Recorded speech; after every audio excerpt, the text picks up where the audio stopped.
Eles logo de cara no musical, eles citam uma barra que o nome é Wonka Whipple Scrumptious Fudge Mellow Delight. Esse é o nome dessa barra de chocolate tão desejada. Tô falando certo, né, baby? É isso mesmo, é o nome da barra, Isso né? é o nome da barra. E aí a gente ficou pensando, né, como é que vai se chamar essa barra no português? Que além dela ter um nome que tem que ser assim, é legal que ele é bem comprido e que tem que ter Wonka, mas que ele fosse um nome gostoso de falar, né? Um nome que tivesse um gosto, assim. A gente chegou em delicioso chocomelo cremoso Wonka. Então, aí é a criatividade que tem que correr solta. Por isso que a gente fala que não é tradução, né? Pois é. Algumas pessoas falam, vocês são tradutores, né? Mas a gente acha que é muito mais do que isso, porque, em geral, a tradução, ela não tem, acho que, tanto trabalho criativo em cima dela, né? Ela tende a ser mais literal. E a gente tem que achar essas soluções todas, né? E aqui também uma outra palavrinha também que isso está seguindo, né? Esse estilo do próprio Roald Dahl, né? Desses neologismos, né? Então o texto tem esse tickling, tongue testicle taste, né? Então a gente é uma delícia em inglês, mas fica complexo. Então a gente bota, né? Sabor super incrível e delicioso. Tem uma expressão também, meio um bordão do Willy, que ele fala muitas vezes, ele fala imagine, né? E a gente podia traduzir só como imagina, né?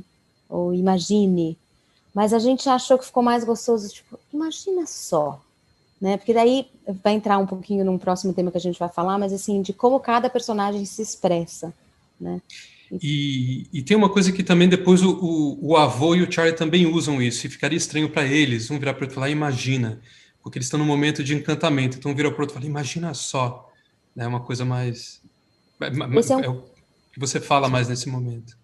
Esse é um cuidado também, né? Quando a gente vê que são termos que vão se repetir, a gente precisa encontrar adaptações que vão funcionar em todos os momentos que esses termos vão aparecer no musical. Tem uma personagem bem divertida no musical que ela vende os legumes pro Charlie, que eles não têm grana nenhuma, e eles compram uns legumes mofados. É uma coisa horrorosa, né?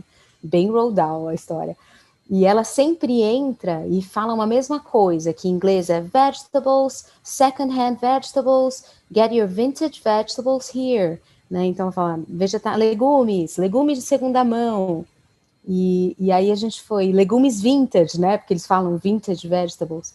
E aí a gente colocou um negócio que nem tem no inglês, é quem vai querer, que é bem brasileiro isso, né? De essa coisa diferente, sabe? Que o cara grita. E como tinha que ser uma coisa que ela toda vez ela repete, a gente achou que ia ficar gostoso para o ator também, né? E ajudar o ator ali na interpretação. Eu e o Vitor, a gente fica lendo tudo, assim, interpretando, e às vezes algumas coisas saem de outro jeito na nossa boca, a gente fala, peraí, você falou desse jeito, vamos mudar. Então Sim. a gente faz o musical inteiro, a gente fica que nem dois malucos fazendo todos os personagens, até a gente sentir que tá bom E, na boca o e às texto, vezes né? o nosso erro é que entra, porque a gente bota um caco que faz mais sentido em português. Mas só um outro exemplo aqui, né? It's time to lay down his spoon, to hand over to someone else. Né? Tá na hora dele, né, abaixar a sua colher e entregar para outra pessoa. E aí, em português tem uma coisa ótima, né? Que é a hora de pendurar o avental e dar lugar a outra pessoa. Então, o tipo da coisa não é colher, mas é avental. E dá para você contar a história do mesmo jeito com uma coisa que em português faz mais sentido. Bom, aqui são coisas que a gente foi pensando nessa coisa que a Mari falou de trazer doces brasileiros, né? Então aqui, por exemplo, nesse momento era uma coisa que a gente não tem no Brasil, não é uma coisa, né? Sugar plum, não é uma coisa muito famosa se a gente traduzisse literalmente, né? Mas a gente tem maçã do amor, então the fruits are sugar plums, né? As frutas são maçãs do amor. Então uma coisa que já traz muito mais pra gente. E aqui um momento em que a gente fez uma piada que nem tem no inglês, que é quando o Augustus Gloop cai no chocolate, que aí o Willy Wonka fala fetch him out with a stick, né? Pega ele com um pedaço de pau. E aí, que aí a gente botou, puxa o pé do moleque. Que aí vira essa. A gente traz um docinho, uma referência a um doce. E o Vitor também deu a letra de uma coisa que a gente faz mesmo. Primeiro que a gente gosta de acompanhar os ensaios, não todos, mas quando já tem um corrido montado, enfim, a gente gosta de ir para começar a ouvir o texto na boca dos atores e perceber o que funciona e o que não funciona.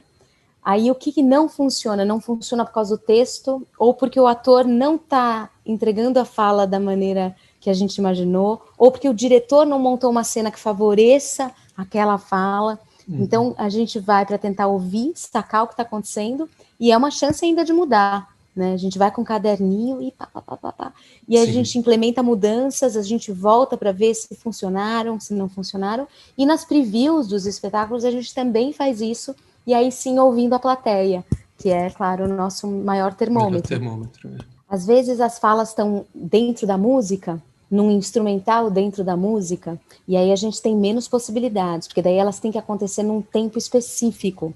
Puxa. Então, aí não dá para inventar e pôr coisa nova. O português já é mais longo, então assim, a gente precisa, aliás, achar um jeito de enxugar ao máximo a fala em português para ela caber naquele tempo de música. Aí a gente não poderia ter colocado, por exemplo, a cereja no bolo. Nesse caso é uma fala que está solta, então daí a gente tem mais liberdade.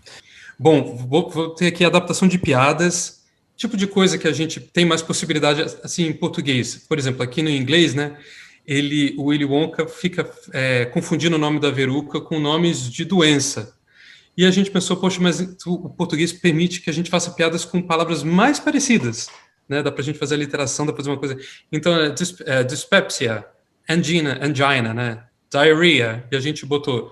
Verruga, veruca, varíola, veruca, varicela, veruca, né? E fica um jogo de palavras, então, tipo, da coisa que a gente gosta quando tem uma possibilidade de fazer uma brincadeira ainda mais legal, né? Em português, eu acho. Aí, Mário, eu botei isso aqui, porque eu achei que era isso é muito legal, vamos falar. Eu achei que era um caso, assim, que foi uma coisa... Isso acontece, né? Para quem quer saber como funciona essa questão dos detentores dos direitos, a gente já estava adaptando o musical quando chegou para a gente um recado falando que o povo lá do Roald Dahl queria que o musical tivesse os nomes dos personagens do livro adaptado no Brasil.